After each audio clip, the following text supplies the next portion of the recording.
gambar sulit, tapi ada satu sepenggal. Ukuran museum,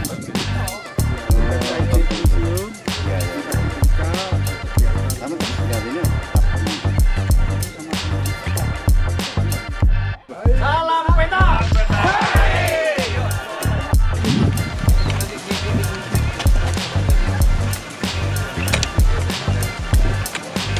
Kendali mas. Iya.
Ini kalau cuma sekilas gambar sulit, tapi ada satu sepenggal. Dari museum mbak biasanya. Website museum. Ya.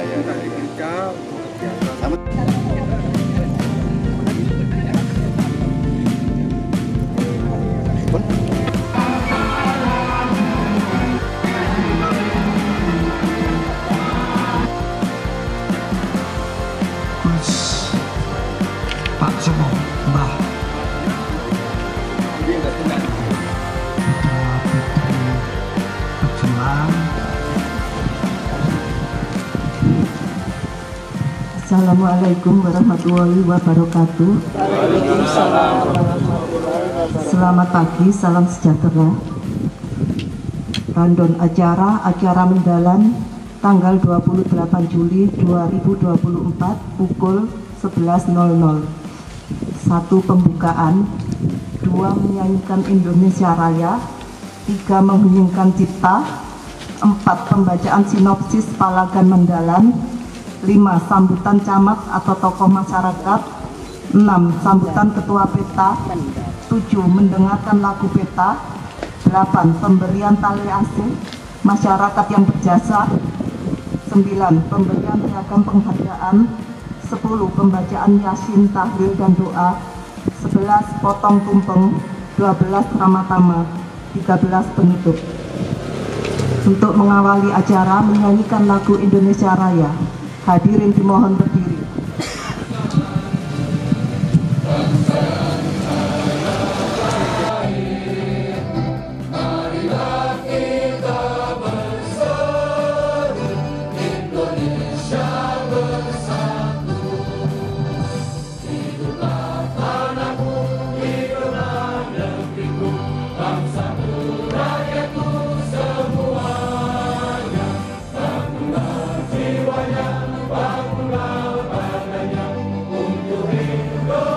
Bapak Camat atau tokoh masyarakat, kami persilakan.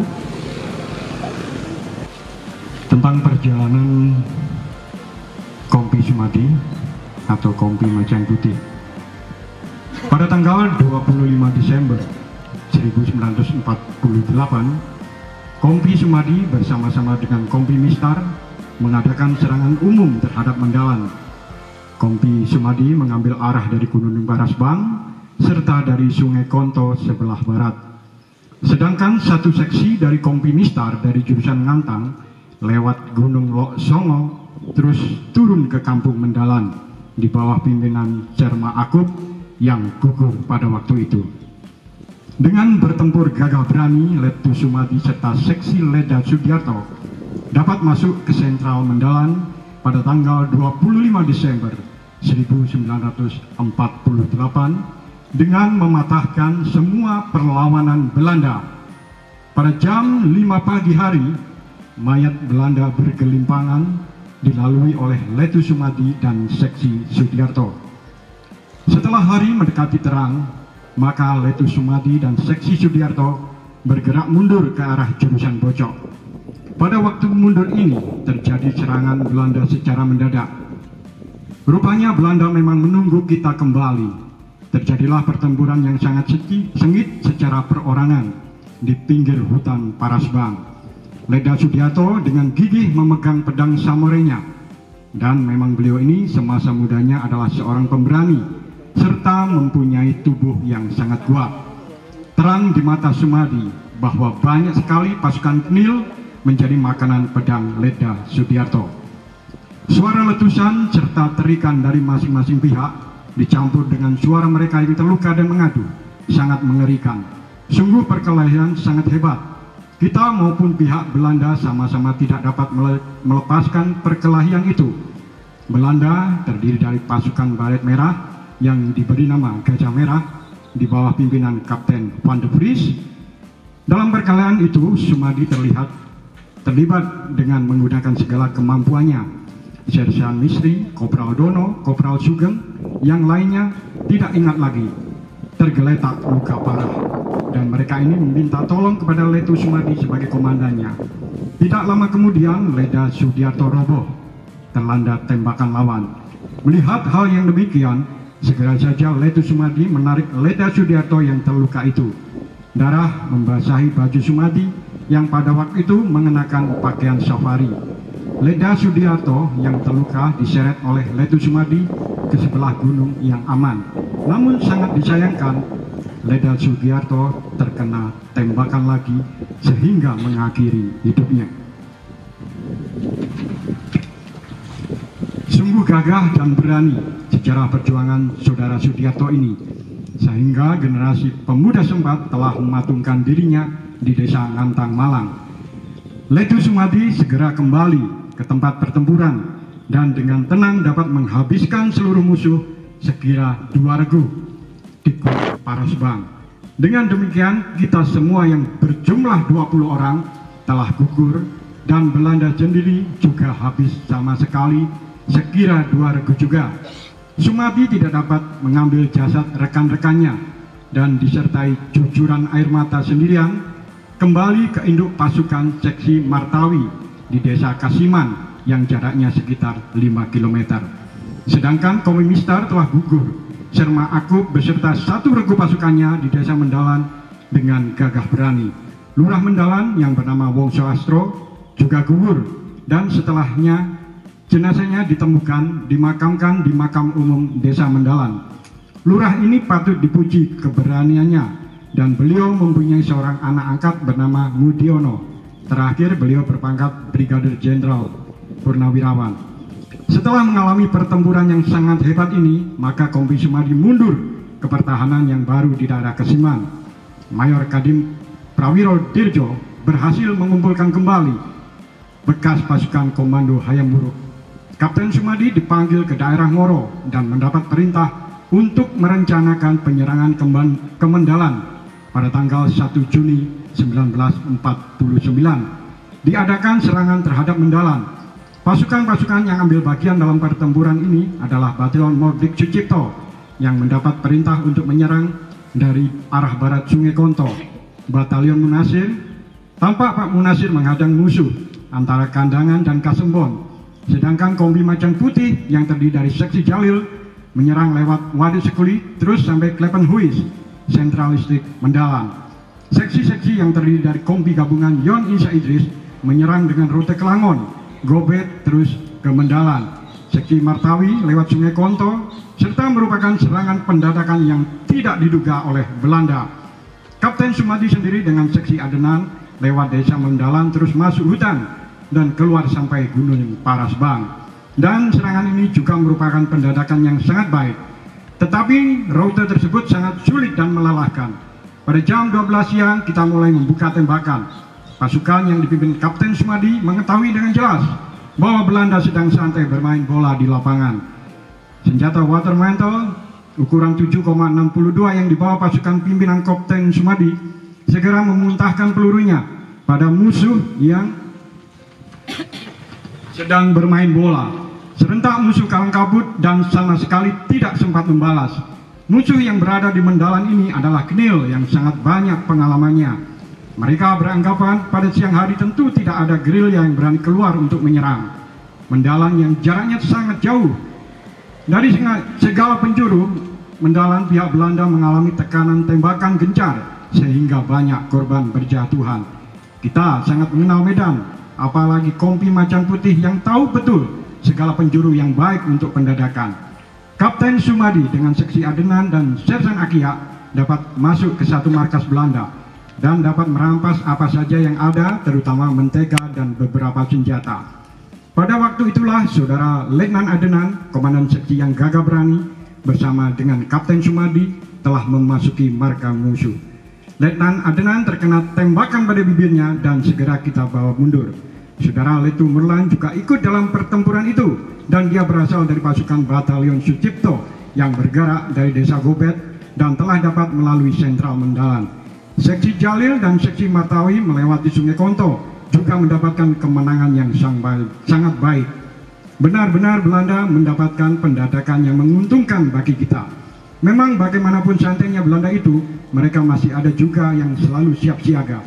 Musuh yang masih siap ini mencoba melawan dari dalam perlindungannya, tetapi beberapa tembakan pertahanan mereka dapat kita bungkam dengan granat tangan. Di sentral Mendalan ini kita berpesta kemenangan. Sebagian musuh masuk dalam lubang tahan dan melawan dengan tembakan yang sudah tak berarti lagi. Pada jam 17.30 saat musuh datang dari Malang yang langsung memuntahkan roket dan bom serta tembakan-tembakan sangat gencar di sekitar sentral Mendalan. Inilah kelemahan kita yang benar-benar menjatuhkan moral, di mana banyak pasukan yang sedang mabuk kemenangan itu terpaksa mundur cerai-berai dan masuk kembali ke dalam hutan, serta hutan itu pun menjadi sasaran cocok merah. Korban banyak berjatuhan yang segera saja kita bawa mundur untuk dirawat di rumah sakit, dan yang satu-satunya ialah ada di daerah Wonosalam, bekas rumah sakit perkebunan. Letnan Muller kembali menunjukkan kelincahannya serta keberaniannya bersama Kapten Sumadi kembali ke medan tempur untuk mengambil kawan-kawan yang terluka dan gugur. Yang gugur kita makamkan di desa Cekar. Dan sedikit ini ketika Pak Mati membopong jenazah almarhum Leda Sudiarto, pakaian inilah yang dipakai oleh beliau, Bapak Sumadi, dan baju ini diberikan kepada almarhumah ayah saya. Dan ini adalah saksi sejarah bahwa di Mendalan adalah tempat gugurnya banyak putra-putra bangsa sebagai bagian untuk menegakkan merah putih di negara. Assalamualaikum warahmatullahi wabarakatuh. Waalaikumsalam warahmatullahi wabarakatuh. Yang pertama saya ucapkan selamat datang pada bapak-bapak dan sebagian ibu dari luar daerah, yang mana yang pernah, ya walaupun generasi berapa, pernah berjuang mempertahankan Mendalan, yang Mendalan itu termasuk desa Pondok Agung. Perlu diketahui Pak Ibu, jadi Pondok Agung itu wilayahnya sangat luas, jadi 8 dusun, yang 43 RT dan penduduknya sekitar 7.800.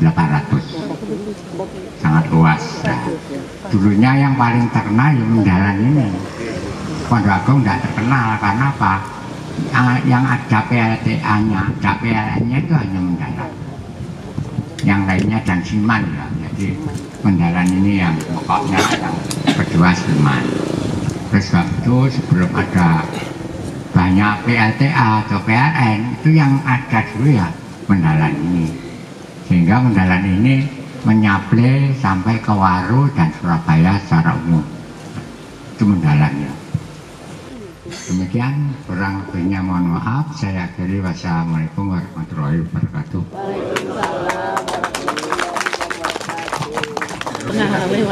Merdeka! Assalamualaikum warahmatullahi wabarakatuh. Ngapunten. Yang saya hormati Bapak Babinsa dari Koramil Kasembon, Bapak Kapolsek ya, yang mewakili dari Kasembon juga, Pak Lurah yang saya hormati, para tokoh masyarakat yang berbahagia, para PLTA kalau ada yang hadir atau yang mewakili, kemudian tokoh masyarakat yang lain yang sempat diundang, Pak Joni yang saya hormati, teman-teman muda-mudi yang terlibat membackup dan kerja bakti yang kemarin saya monitor melalui video. Terima kasih, yang juga saya banggakan. Bapak Ibu yang berbahagia, saya juga didampingi oleh beberapa teman yang saya hormati, Mas Unang. Ya, Mas Unang ini putranya loh, ini loh, si umur itu. Padahal ini tak ini, Pak Mahmud. Putranya Pak Mahmud. Pak Mahmud itu dulu 48 itu posisi dinasnya di Kediri sebagai jajarannya dengan Pak Sunandar Priyo Sudarmo. Dan sebetulnya beliau ada perintah untuk membackup Mendalan, tapi ternyata perintah itu berubah menuju ke Surabaya. Itu Pak Mahmud. Yang saya hormati Mas Joko dari Mojokerto. Oh, dari Surabaya. Oh iya Pak Koco. Dari Surabaya, selamat datang, terima kasih. Rawuhnya jauh-jauh. Yang saya hormati Mabrik ini yang pakaiannya menyerupai Tempo dulu gitu ya. Kemudian yang saya hormati teman-teman PETA yang jaket hijau ini, anak-anak PETA termasuk saya. Anak-anak PETA ini kita rekrut, kita panggil, kita kumpulkan, kita bentuk wadahnya. Dan maaf tidak banyak karena sudah sepuh-sepuh. Jadi kalau yang muda-muda tidak banyak. Dan kalau mereka ikut sebagai keluarga besar PETA yang kita bentuk saat ini, harus dicek ke Bogor. Bener nggak orang tuanya itu adalah PETA? Jadi tinggalan Jepang di Bogor itu ada nama-nama semua PETA se-Indonesia. Nanti sudah kita cek, sudah betul, baru kita berikan skep surat keputusan dari PETA Malang Raya untuk bergabung. Karena kita PETA ini, FKP PETA, Forum Keluarga Besar PETA ini masuk di dalam organisasi bukan karena apa-apa, tapi karena nilai yang terkandung dari nilai-nilai perjuangan orang tua. Jadi tidak bisa tahu-tahu ikut, enggak, tetapi ada nilai perjuangan dari orang tua yang mengalir pada kita. Supaya Belanda tidak masuk wilayah Ngantang, maka Bawi di jembatan mana? Ngaglik, bener lah. Ya, di jembatan itu dipasang bom. Nah, bom ini nggak meledak ceritanya. Laporanlah yang ditugaskan kepada Komandan Kompi. Akhirnya Komandan Kompi Macan Putih Bapak Sumadi ke sana. Beliau sendiri yang meledakkan. Konon ada ular yang sebesar paha. Paha ini kok pupu. Nggih, pupune bayi kali pupune sing gedhe nggih benten. Kira-kira saat itu lah, ada ular bertapa. Itu katanya begitu, sehingga tadi yang pertama tidak bisa meledak. Artinya apa Bapak? Bahwa di sekitar Mendalan Kasembon ini banyak sekali kejadian-kejadian yang berunsur perang. Belum lagi pergeseran yang luka tadi disampaikan ke Wonosalam. Ada perkebunan dan di sana ada rumah sakit yang sekarang mungkin sudah tidak berfungsi mungkin ya. Di perhutani. Iya. Iya itu. Saya juga sempat ke sana. Nah, Bapak, Ibu dan Saudara sekalian, mengapa saya bawa samurai? Ini seperti apa yang disampaikan Mbah Hawi tadi, bahwa Mbah Hawi itu orang tuanya diberi warisan oleh Pak Sumadi baju safari. Itu tadi.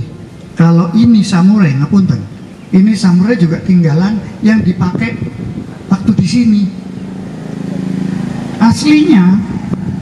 Aslinya ini bekas apa, darah ya, nggak bisa dibersihkan. Ngapunten, kok nggak bisa dibersihkan, saya nggak ngerti. Bekas darah itu ternyata ngeplek. Nah, oleh beliau, oleh Bapak itu akhirnya di verkrum itu dilapisi krum menjadi putih, jadi hilang sudah bekas darahnya. Dan ini saya bawa sebagai saksi bahwa cerita yang dibacakan oleh Mbak Hawi tadi, beliau pakai ini gitu. Tapi nggak perlu ini dikuluktuskan, ditukani buyung hai, capcay, sate, boleh, nggak perlu. Ya, kalau yang di punggung ini saya cuma action saja. Ini juga tinggalan. Siapa tahu kemarin ditawar baru 1M. Enggak, saya cuma cerita aja, mungkin ada yang lebih bisa rundingan. Nomor HP 081.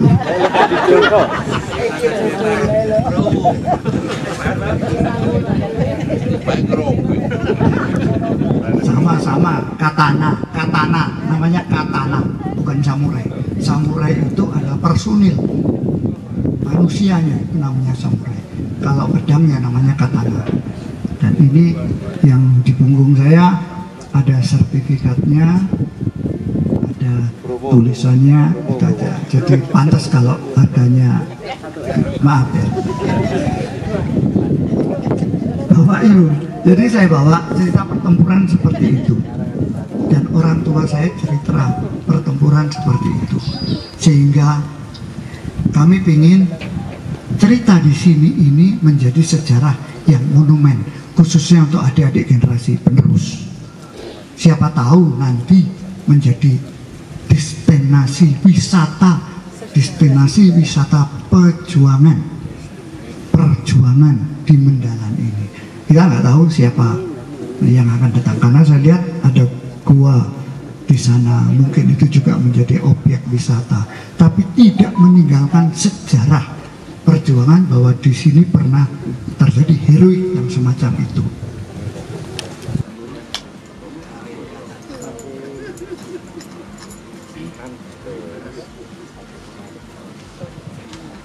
Nah, dan Bapak Ibu dan saudara, khususnya Bapak jajaran TNI Polri, putra-putri pejuang yang saya hormati, bahwa kami dari PETA terima kasih panjenengan semua bisa mengiungi. Intinya bahwa kita ingin menghormati, tetap menghormati almarhumah para pejuang dimanapun berada. Yang kedua, supaya tempat ini benar-benar menjadi satu cerita kepada generasi, khususnya generasi muda, generasi penerus, bahwa di sini pernah terjadi palagan, dan itu harus diwujudkan dalam bentuk kegiatan pengetan semacam ini. Gitu. Nggak tahu nanti kapan lagi, insya Allah kalau kita ada umur panjang bisa kita lakukan lagi yang semacam itu. Amin. Sehingga menjadi pengiling-iling buat kita semua. Saya kira itu. Saya mohon maaf lebih dan kurangnya, dan sekaligus mohon pamit. Nanti selesai acara ini kami balik kanan untuk menuju sasaran yang berikutnya yang tadi sudah saya turunkan di depan. Begitu? Nggih, baik. Saya akhiri. Merdeka. Nah, ada salam peta. Salam peta. Tinggalannya Jepang gitu. Baik.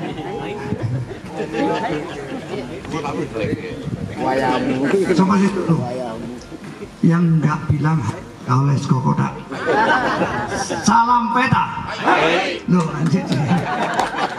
Assalamualaikum warahmatullahi wabarakatuh.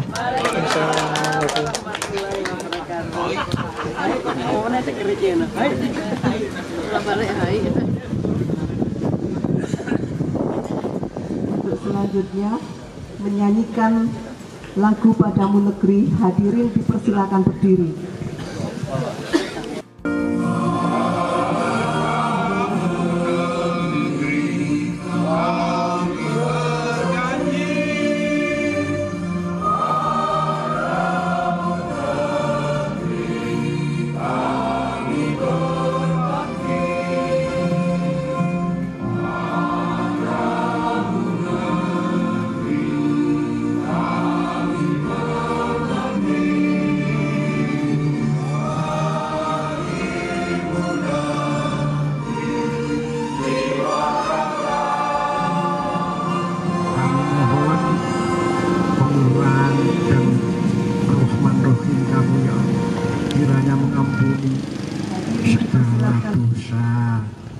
Para pahlawan kami yang gugur membela negara.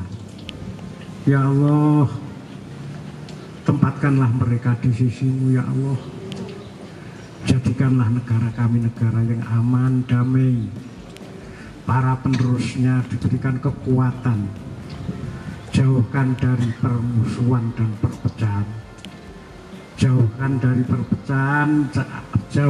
permusuhan dan perpecahan yang datang dari luar maupun yang timbul di dalam. Ya Allah, dalam mengemban amanat negara ini, berikanlah kekuatan mereka ya Allah. Jadikan negara kami negara yang baldatun warabun wufur. Allahumma ya Allah, hanya Engkau yang dapat mengabulkan segala doa-doa kami. Rabbana atina fid dunya hasanah wa fil akhirati hasanah wa qina adzabannar wa adkhilnal jannata ma'al abrar. Ya Aziz ya Ghaffar ya Rabbal alamin. Wa sallallahu ala sayyidina Muhammadin wa ala alihi wa sahbihi ajmain. Subhanaka rabbil izzati amma yasifun. Assalamualaikum warahmatullahi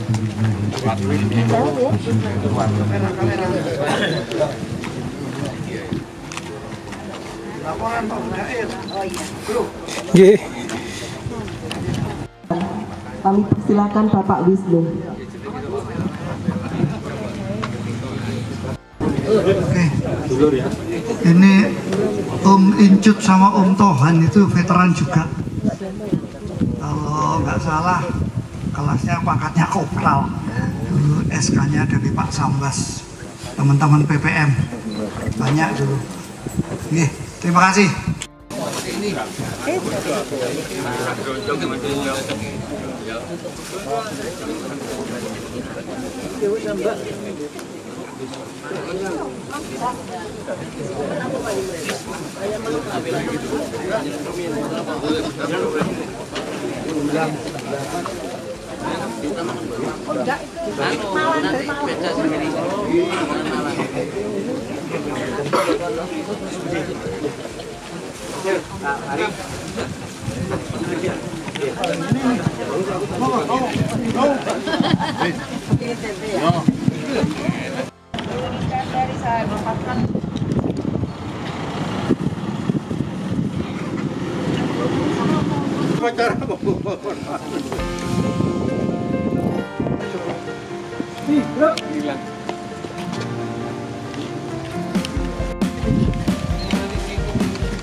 Komandan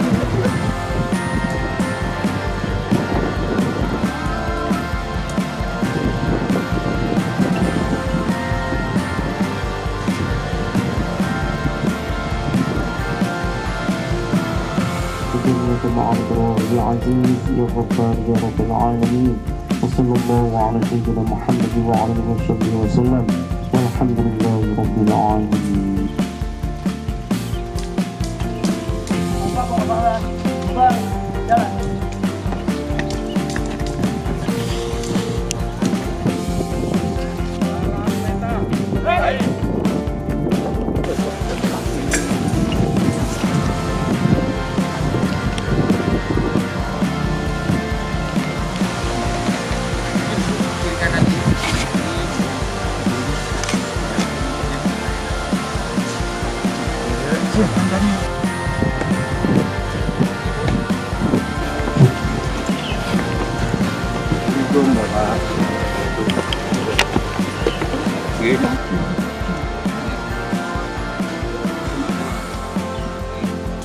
Ya, balik ya, dari inputnya kan dulu.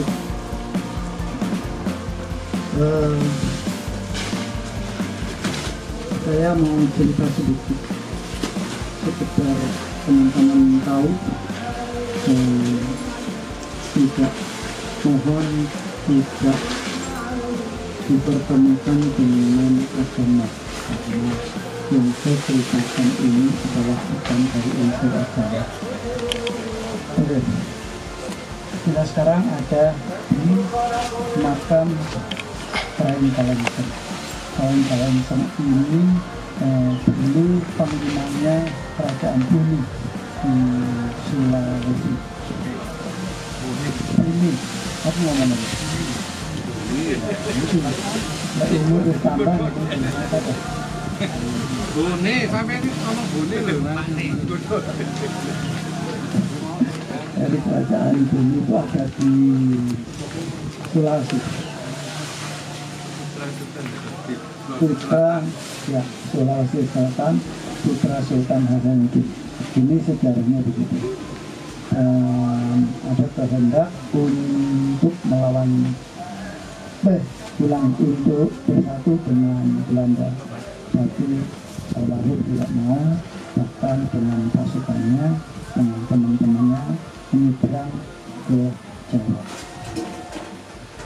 Ternyata beliau itu sebagai panglima angkatan laut yang tidak dipublikasikan. Jadi kalau kita lihat sejarah dan seterusnya, mungkin tidak tertuang bahwa beliau itu adalah panglima angkatan laut. Kemudian ketemulah dengan Trunojoyo ada di Gresik. Di Gresik sama-sama mengguru di Sunan Giri. Nah, kemudian bersama-sama ke Mataram. Nah, Trunojoyo mendapat putri Mataram, kemudian dinyatakan sebagai pangeran di Mataram zaman Amangkurat I. Tetapi dengan kerjasama Belanda nggak mau, sehingga yang namanya Trunojoyo dan Kalangsem itu melawan BUC, melawan Amangkurat. Terjadilah pertempuran dan akhirnya melarikan diri sampai titik terakhir di sini di Ngampang. Dulu namanya bukan Ngampang, Gampang. Sejarahnya begitu, sampai di sini melarikan diri dan pertempuran di sini dia gugur. Kalangsem gugur dan dimakamkan di sini. Ini sebagian isi pusaka. Pusaka dalam arti alat perang. Kemudian yang namanya Trunojoyo itu di sebelah kiri itu ada gunung, gunung Selokurung. Selokurung, disitulah Trunojoyo bersembunyi dengan istrinya. Nah, kan manusia ini perlu perlengkapan makan. Istrinya turun melalui selo sekarang. Ternyata ada yang tahu, yaitu Pakai Sinaramu apa begitu, Pakai dari Bapak Mataram yang mengetahui bahwa istrinya Tulang Jawa ditangkap. Ditangkap dan ditanya di mana Tulang Jawa, ada di Selekur. Diserang dari sana, tapi Tulang Jawa belum mengalahkan.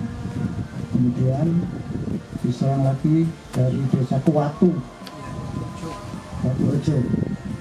Di sana ada Tulang Jawa lebih tinggi, ketinggian, ada di gunung, sehingga yang namanya Mataram, pasukan maupun Belanda itu dilempari dari atas. Makanya sekarang namanya desa Kuwatu, dilempari dan nggak bisa naik. Gitu. Saya pun sampai sekarang belum bisa naik ke sana karena cukup terjal. Dari sana hanya sampai ke Kleting Kuning. Ya, itu baru itu Kleting Kuning. Waduh, lama isyarat-isyarat. Nggak lanjut sampai di sana. Nah, di sini lama-kelamaan yang namanya Tulang Jawa itu salah.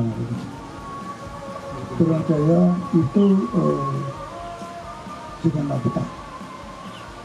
Ya, nggak betah, akhirnya menyerah, ditawan, dijamin selamat sampai ke Mataram. Ternyata di Mataram dibunuh.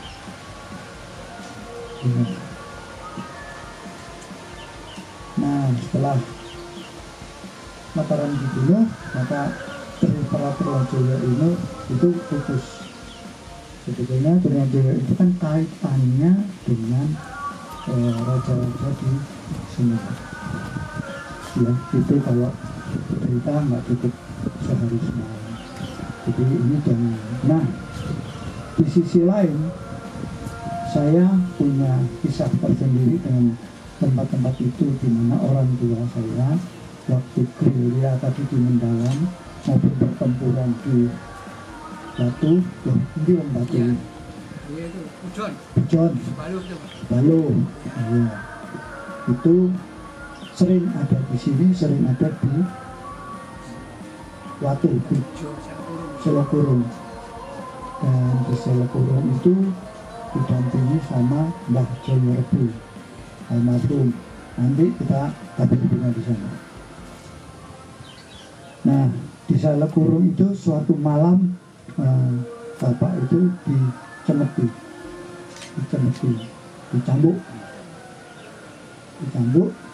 tapi ya dia tahu kalau ini bukan cambuk biasa yang menyakitkan, itu cambuk gaib dan hanya suara saja.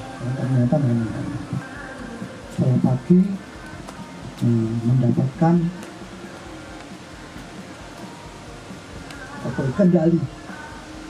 kendalinya kuda, sing dibawa cangkem ini. Ya, kendali. Nah, kendali kuda dari Kuningan. Sehingga itu yang dipakai kemanapun dia pergi. Dengan pinjang kudanya begitu, pakai kendali itu. Jadi kalau kuda pakai kendali itu kesurupan.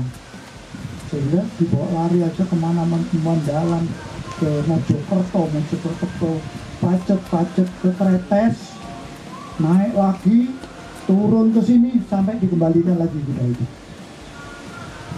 Jadi karena ada kekuatan di magis itu kembali. Nah, setelah perang selesai, kembali itu dititipkan teng Pak Bai. Pak Bai lama-lama tua, lama-lama lali, pening, lama-lama barang itu hilang. Itu. Jadi kalau bapak saya masih hidup, ditanya, "Endi ngoten?" "Pun kula wangsulaken." "Oh, wis hidup." "Ya wis." Nah, itu di Selekurung. Nah, di sini bapak itu mendapatkan ular. Ular ini begitu dibawa pulang, besoknya ditaruh di Maron. Kalau Maron itu dimakan sama Mbah, besoknya berubah jadi kayak sangkalat. Nah, sangkalat itu selalu dibawa kemana-mana daripada pusaka lainnya. Itu dari sini, dari ular menjadi Pusaka Sangkor. Sekarang saya bawa karena sudah lama dia nggak mudik. Ya, jadi biar dia mudik sekali. Mudah-mudahan nanti kalau ketemu ular, ojo lagi. Reuni dia, biar sebentar. Nah itu ya. Tadi saya pernah cucikan pusaka itu, malam itu saya kerjakan, yang keluar kakek-kakek mami saya sampai ribut, itu siapa itu Bu? Ada di rumah atau karena ada kakeknya keluar. Nah kenapa kakek keluar? Karena keris itu saya rendam. Saya pakai.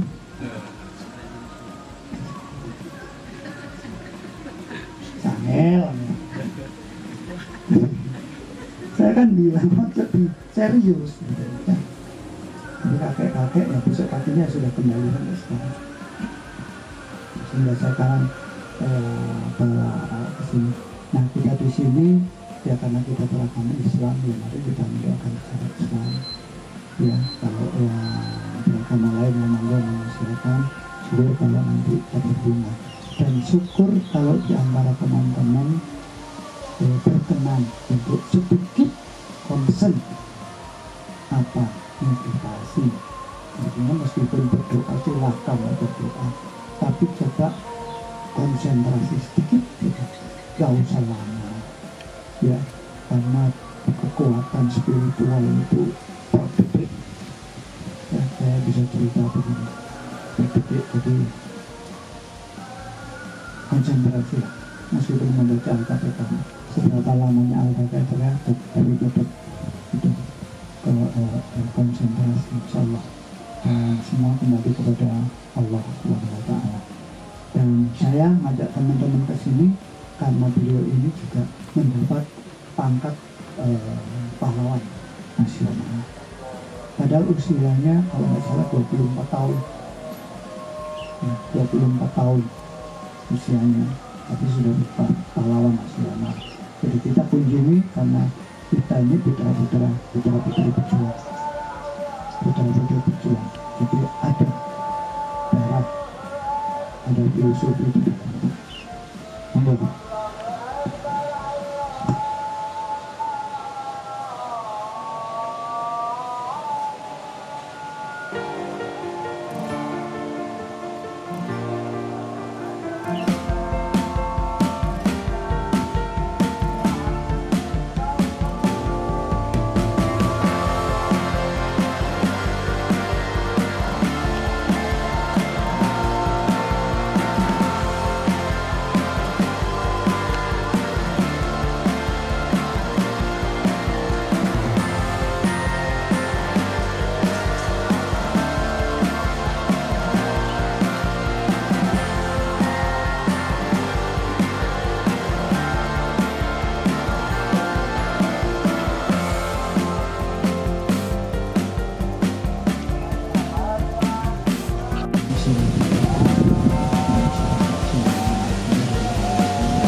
wabarakatuh.